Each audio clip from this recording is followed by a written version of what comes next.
Scorpio, hi! Welcome to Mystic Queen PH. Titingnan natin ang energies na parating sa inyo ngayong first quarter ng 2025. So that's January, February, March. If you're interested in private readings, meron tayong link sa description at sa pinned comment.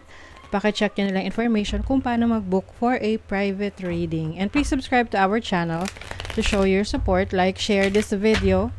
At mag-comment na rin kayo kung kayo naka-resonate. And thank you sa mga hindi nagsiskip ng ads. I really appreciate your support. Ayan. So, let's begin. Scorpio. Ano yung energies for you ngayong first quarter ng 2025? Okay. So, you have Venus in Aquarius in the first house.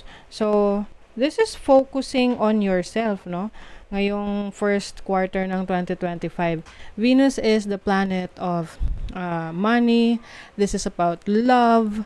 I think this is love for yourself, no? Maaring meron ka mga gagawing activities like example exercise, tamang diet, ayan, to focus on improving yourself, your physical self. Kasi first house talks about your physicality. And also, pwede rin tong mga pananaw mo sa buhay. Maaring mas driven ka ngayon na ipursige yung iyong mga pangarap. Especially in terms of money, finances, career, and also your health, no? Yung kalusugan mo rin. Some of you, maaring magsa-start kayo ng isang business related sa health and beauty, mga skincare products, anything that helps someone to take care of themselves.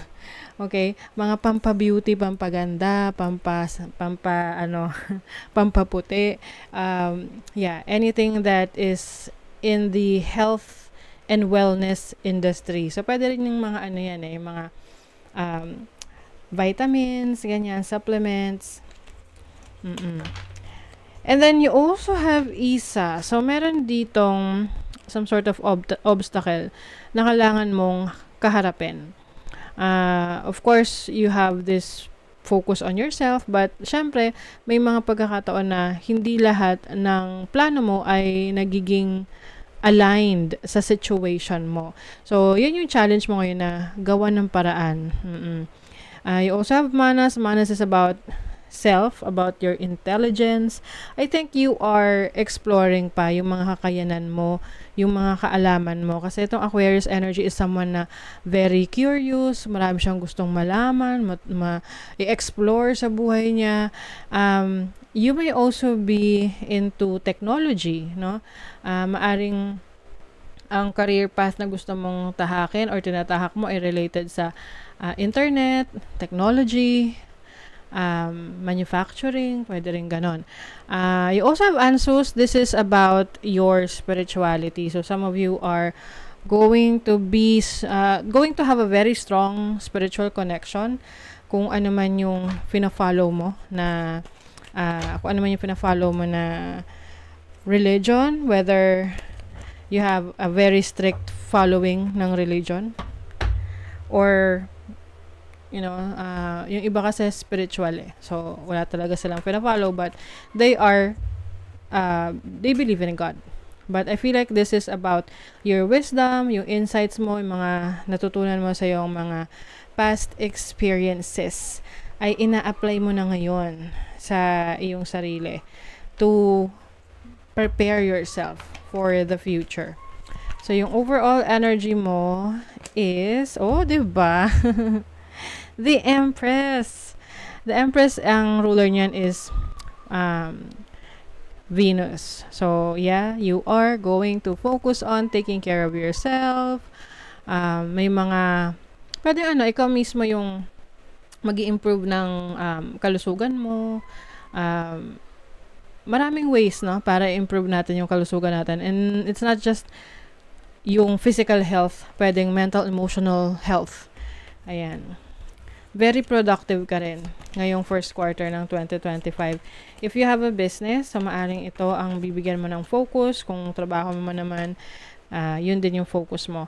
Your challenge is the King of Swords. So, pwedeng magkaroon ng misunderstanding sa isang air sign, Gemini, Libra, Aquarius, na malapit sa'yo. This can also be your boss kasi itong King of Swords energy is very bossy rin na energy na parang very cold yung energy na to. So, maaring magkaroon ka ng struggle na pakisamahan ng isang tao na medyo nonchalant. Yung parang walang paki sa buhay. Oo. And also, if you are learning something, kung meron ka mga pinag-aaralan, nire-research, pwedeng maging challenge na sa'yo yan. Yung oras, yung panahon mo. So, your opportunity is the Hierophant. So, this is learning. This is higher education. Parang meron kang opportunity na palawakin pa yung iyong kaalaman. Pwedeng iba sa'yo mag-aaral. Yung iba naman is may mga ibang ipupurso na belief system. Yan. So, yung focus mo, the Two of Swords, this is strengthening your instinct, your intuition in making decisions. Kasi maaring ng mga nakaraan, hindi ka ganun ka sigurado sa mga decision mo. Yung tipong parang you just wanna go with the flow, pero hindi mo pinag-iisipan yung mga actions na ginagawa mo. But, ngayong first quarter ng 2025, you will definitely think about things muna. Pag-iisipan mo muna bago ka mag-decision. And your blessings is the Two of Pentacles. So, this is multiple streams of income, multiple resources. This is also bringing balance in your finances. So, kung naging challenging yung kaperahan sa'yo in the past, ngayong first quarter ng 2025, yan, makakabawi ka na. Finally. Okay, let's see what else. For Scorpio. Okay. Oh, 'di ba? Knowledge, learning. O maaring pupunta ka sa isang library, pupunta ka sa National Library. O kaya naman, this is doing your research, self-study. Things are changing. Anything could happen. So parang open ka rin sa mga pagbabago na posibleng mangyari. Wow, ito Wheel of Karma, oh. Ang wheel kasi is like movement, okay? So, things are, going according to your plan or may mga pangyayari na magiging pabor para sa'yo. Kasi meron ditong good luck. Uy, Fortitude, staying in power. Wow. So, kung kayo ay merong trabaho, business, career, or anything na pinagkakaabalahan nyo ngayon, you will remain in power. Kumbaga, ikaw yung malakas ka. Kumbaga, sa field mo, ikaw yung sikat, ikaw yung tinitingala, ikaw yung magaling sa area, sa skill set mo. Okay? And then, let's see what else. Very much determined ka rin. Kaya, walang makakapagpa-discourage sa'yo dahil talagang buo ang iyong loob. O, diba? Good cheer. Kasi, merong mga tao sa paligid mo na nag-cheer para sa'yo, who supports you, who makes you feel good. Andyan sila for you, naka-assist sa kung pagkailangan mo, nandyan lang sila. You also have the courage, syempre, lakas ng loob na ipagpatuloy ang hamon ng buhay. Ayan. And then, peace. This is peace of mind. Napaka-importante na meron tayong peace of mind kasi pag meron kang peace of mind, marami kang ideas na naiisip kasi hindi cluttered yung utak mo. Di ba pag magulong isip natin, may mga nakakalimutan tayo, hindi tayo makausap ng maayos. So, having a peaceful mindset is also will give you freedom and also yung parang being open sa mga bagong ideas. So, marami kang pwedeng ma-imagine or maisakatuparan. Oh, diba? Scorpio, ayan. Talking about your mind. Hindi ka basta-basta nagpapa-apekto, no, sa paligid mo.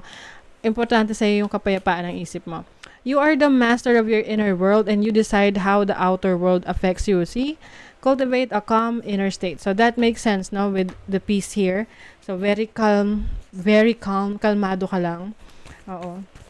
Hindi ka nagpapanik. And yung iba sa inyo, maaring meron kayong mga activities na gagawin to to focus on peace. Like, for example, meditation, yoga, ganyan. Breathing exercises. And also passion. So, light up your life by honoring your deepest desires. So, I think this is also part of the things na i-explore mo rin ngayong first quarter ng 2025, yung passion mo. What you are passionate about. And if na-discover mo na yan, kahit isabay mo yan sa regular na pinagkakaabalahan mo, you can definitely do it kasi you have the strength that you need at lakas ng loob para magpatuloy para sa pangarap mo. Okay? So that is your reading, Scorpio. Thank you so much. See you again.